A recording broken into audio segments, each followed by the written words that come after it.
ગર્ભ સંસ્કાર એટલે શું? નમસ્તે, હું ડૉક્ટર નિધિ હરસોરા, ગર્ભ સંસ્કાર expert and early child development. આજે આપણે ગર્ભ સંસ્કાર શું છે તેના વિશે સમજીશું. શું ગર્ભ સંસ્કાર એટલે વૈદિક મંત્રના ઉચ્ચારણ, યજ્ઞ કરવું, એ બધી વિધિ જ? શું ગર્ભ સંસ્કાર એટલે ફક્ત ગર્ભને સંસ્કાર આપવા? નહીં. ગર્ભ સંસ્કાર એટલે આપણું ગર્ભસ્થ બાળક છે, તેનું શારીરિક તથા માનસિક વિકાસ સારો થાય, તેનામાં સારા ગુણો આવે, તેના માટે થતી દરેક પ્રવૃત્તિ એ ગર્ભ સંસ્કાર કહેવાય. ગર્ભ સંસ્કાર એક વિજ્ઞાન છે.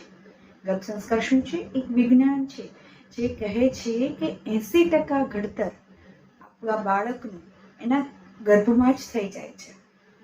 80% ઘડતર થયું એટલે કે હવે બાળકના જન્મ પછી ફક્ત 20% ઘડતર બાકી રહે છે. 80% ઘડતર ગર્ભમાં થઈ જાય છે એટલે બાળકના સફળ જીવનનો જે પાયો છે એ આપણે આપણા ગર્ભમાં જ ઘડી લઈએ છીએ. તો બાળકના સારા વિકાસ માટે, બાળકમાં સારી ગુણો આવે, બરાબર છે, તો તેના માટે આપણે જે કંઈ પ્રવૃત્તિઓ કરવી પડે છે એ બધી જ ગર્ભ સંસ્કારની પ્રવૃત્તિઓ કહેવાય. ગર્ભ સંસ્કાર એટલે બીજું કશું જ નથી, એ ફક્ત પ્રવૃત્તિઓનું જૂથ છે જે આપણને આપણા ગર્ભસ્થ બાળકના શારીરિક તથા માનસિક વિકાસના મદદરૂપ થાય છે.